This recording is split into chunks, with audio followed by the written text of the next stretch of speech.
desde los municipios de España estamos comprometidos con la cooperación al desarrollo y que es la herramienta que tenemos, la cooperación y la solidaridad, para conseguir un mundo más justo, un mundo más humano. Estamos en un encuentro fundamental en Gandía, donde estamos sumando todos los actores que tenemos algo que decir en la cooperación internacional.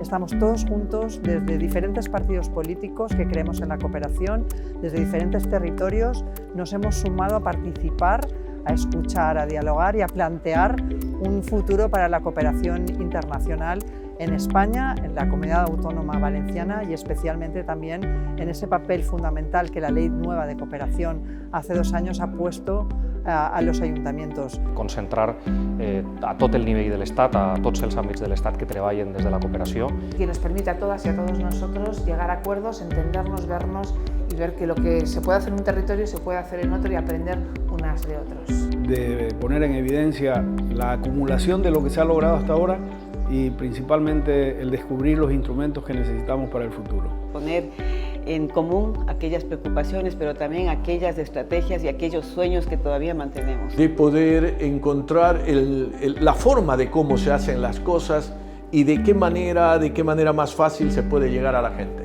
El poder intercambiar más que todo el trabajo que se viene desarrollando, no solo acá en España, sino en otros países. Sin lugar a dudas, el poder acoger tanta variedad y tanta variedad de riqueza de los municipios que realizan cooperación al desarrollo en nuestra tierra, aquí en la Comunidad Valenciana. Que somos capaces de juntarnos precisamente para hacer cosas grandes. Nos proporcionan un espacio muy especial, tanto para la reflexión y la inteligencia colectiva, de cara a tener estrategias compartidas para el futuro. Visibiliza la importancia que la cooperación descentralizada local tiene dentro del sistema español de cooperación. Cómo juntos y juntas podemos ir construyendo un sistema de cooperación española más eficaz y con mayor impacto. Yo creo que encuentros como estos hacen que fortalezcamos y que salgamos mejores como cooperación local, pero también como cooperación española.